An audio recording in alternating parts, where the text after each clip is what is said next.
Well, thank you for joining me. This is now the extended video of the one that's on my Instagram and the one I posted slightly earlier. It talks about having a team, why you have a team.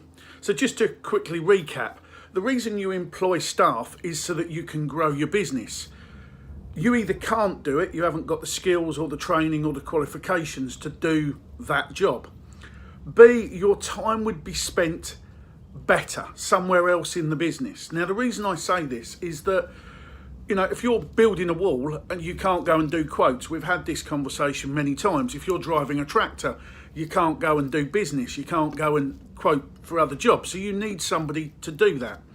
The problem being is that, and I hate using that word, but I'm seeing so many businesses, meeting so many entrepreneurs, so many business leaders, so many venues that have got a team of staff. But when you sit down with the owners and the managers and you go, where do you want to be? What are you doing? What are your pain points? Now, this is something I talk about privately to my clients, so I'm going to divulge a little bit here. Well, it is the year of giving back. What's the problem? Well, we've got this great idea, we're going forward, this is where we're going to be. Right, okay. You've done your SWOT analysis, you've spoken with your accountant, this is, is it going to be profitable? Yeah, what money have you got to put? Yeah. Why haven't you done it? Well, we haven't. Well, it boils down to a couple of things, and I do really mean a couple of things. Trust in your staff or not enough staff. It's as simple as that. If you've got a plan and the business needs to grow and the finances have been put in place, it's about your team, trusting your team, educating your team and training your team. We've all got a business idea. We've all got this way. And I go back to sport, because sport is easy to understand. You can all see that publicly. And I mean that in the politest sense. And I said this at a networking meeting the other day. Even if you don't like football, rugby, cricket, you understand every person has a key position on the field or in the racetrack or in the pit stop. Whatever they do, they have a position that they're trained for. They work together to get the job done. So when they need it to happen, it's a trust and it's done. No more is visible than F1. F1 have a pit stop. That driver knows that team are the best team for that job to come in, bang, couple of seconds, change the wheels, woof, he's out. You've got a team in your business. You employed them. You read their CV, you took them on for a trial period. Now, when they've been there a few years and they're scratching their heads going, well, come on, boss, we need something to do. There's a reason why you haven't done it. And I need you to look at this. And there's a couple of businesses I went to recently. They've got some great ideas. They've got some great, wow, it's going to happen. The finances are in place. They've thought about it. They're procrastinating so badly. And when I got down to the key point, why? You want this. Why haven't you started it? Why haven't you done it? That's what hurts. And when you ask a business owner, why haven't you retired? Why haven't you employed more staff? Why haven't you done this? You've been saying this. You've been doing this. You planned for it. Why hasn't it happened? Comes back to normally a couple of things. Not enough staff or trust in your staff. You employed them. If you don't trust them, then you're going to have to take control and put other people in place. But let's look at something simple. There is no I in team. If your team work together, you have, whether you call it a little campfire meeting before at the start of every week, or, whether you get your team together, you text them, you ring them, you do whatever. Now, I appreciate we've got lone workers and some of my haulage friends, their drivers are out all week. But it comes back to a point, unless you've got communication, and I mean this, communicate to your team what you want. If you can't communicate to your team because you don't trust them, you've got a whole heap of problems. But there's certain businesses I've been to this week and I've talked to with networking about the team, about the trust. And in one case, it's as simple as letting go. If it's not me doing it, it's a trust issue. Well, at the end of the day, that's your problem. Your business is never going to go forward. You're never going to be able to retire. You're never going to be able to do that because you don't trust anybody. I get that, kind of understand it in a way, but then you employed it. You built them up, put a manager in there, and then obviously go from there. Now, this is where it comes back to. You've got ideas on your business. If you've put the money by, your team are critical. absolutely critical to their engagement with the customer. The customers bring the money in, the team engage with the customers spend more money. It's a relationship, but it's that relationship you then have with your team, your staff. Are they educated with what you want? Do they see your vision? Have you actually sat down with them and said, look, this is where we want to be, throw some ideas on the table? Whoa, and I said that to one business owner this week, get your staff to throw the ideas on the table. You want to go there privately, okay.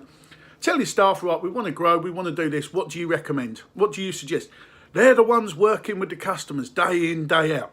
They throw some ideas on the table. One of them might be good. Just a little campfire on that first of the month. Just come on, guys, girls, get in. This is where we want to go. We're having a plan for 2 years' time. This is where we want to be. Want your input. Half hour, 20 minutes. That's all it's going to take. Maybe a bit longer. But you're going to have them on board. They're going to be singing, well, we're going forward. We're going to do this. Right, this is what we need.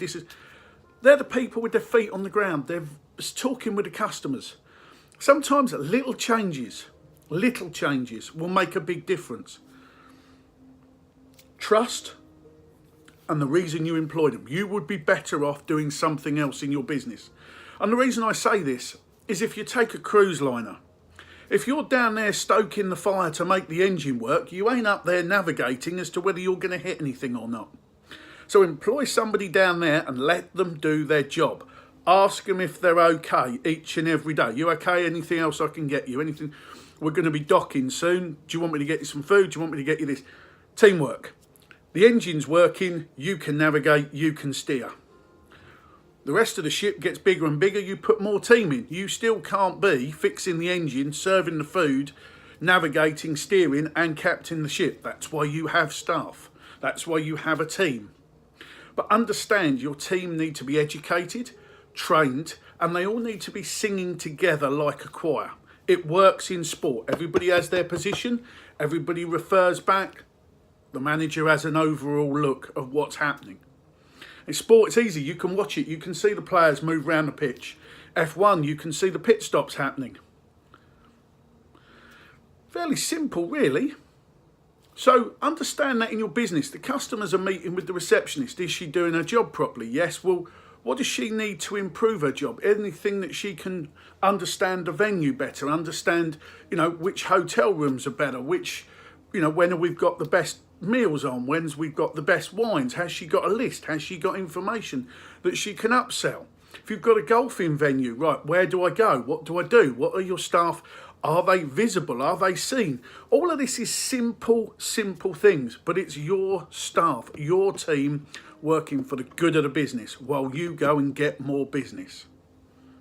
Can't be any more simple than that. And it's for me, I come in like with a venue down the road and we've got problems, we're not growing. Okay, nice of you to admit that and I respect that. Let's have a look at why you're not growing, why you haven't gone forward. And we chatted to a few members of staff. Well, we had this big idea, hasn't happened yet. All right, okay.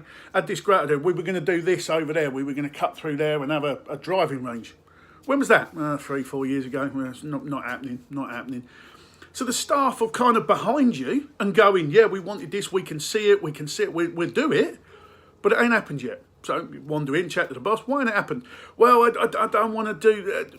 Have you got the money for it? Yeah. Well, is your accountant saying it's a good idea? Well, yeah, it'll make us this and it. Why haven't you done it? Why? Fundamentally, why haven't you done it? They're your staff. They're there to be employed and to work for the good of the company. They like being there. They like you. You're stopping the growth. So bear that in mind. Just take a step back, and like I do with every business I work with, just take a step back and let's have a look from outside, the window on the world.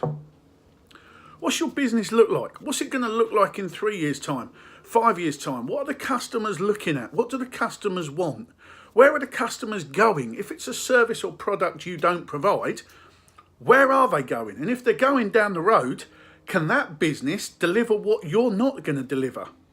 So bear that in mind. Your customers can vote with their feet. So understand your team, understand your training, understand your education, understand your dreams, your goals, your aspirations, and understand why they haven't happened yet. Is it a trust in the team or is it something more fundamental? Leave that one with you. Chat to you soon. Take care.